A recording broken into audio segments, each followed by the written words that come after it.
I'm Drew Stevenson. This is an introductory video for my administrative law course.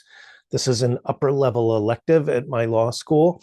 Administrative law is the body of law that basically government regulators or those working at regulatory agencies have to follow when they promulgate new regulations or bring enforcement actions or issue policy directives.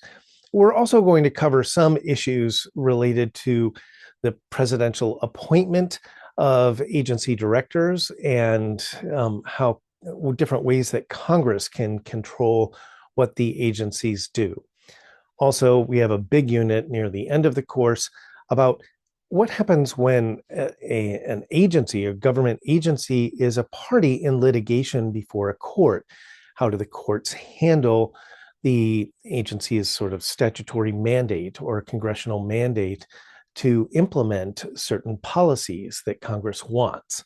So that's the basics of what we're going to talk about. In practice, this comes up a lot, whether you're doing Social Security hearings or Veterans Affairs hearings or workers' compensation hearings or licenses and permits and revocations with different agencies, and they could be federal or state.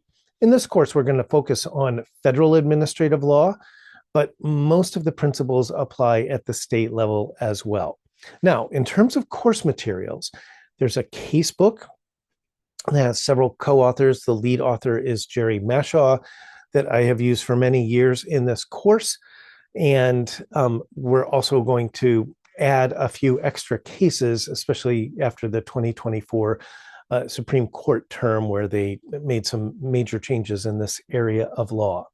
The other required item for the course is my flashcards. And I authored these flashcards for administrative law. I also have other study aids that I've authored for other courses. The publisher has recently put the flashcards online, or that has made them available only in an online format.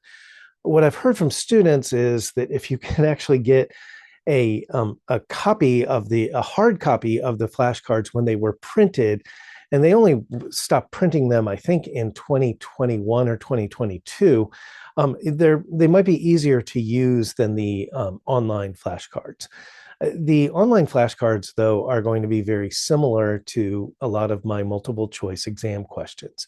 There's a graded midterm in my course. It counts towards your final grade, and a final exam. They are mostly, if not all, multiple choice. I may include one essay on each. It depends on the semester. I'm also going to give my students a list of cases that you need to know in depth for the final exam. This is an area of law where we have a few doctrines that are legal doctrines that are named after cases. So the cases actually matter and can sort of shape the landscape of the law.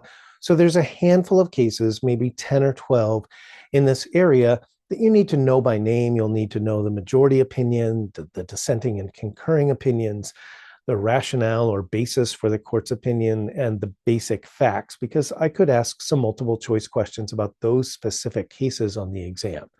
A lot of the other multiple choice questions will either be based on my flashcards or similar to questions that I ask on my flashcards.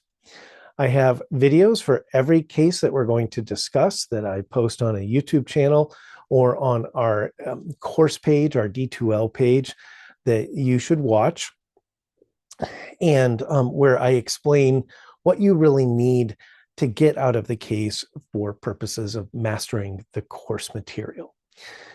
So welcome to the course. I hope you learn a lot, and I will try to make this as bearable as possible for my students.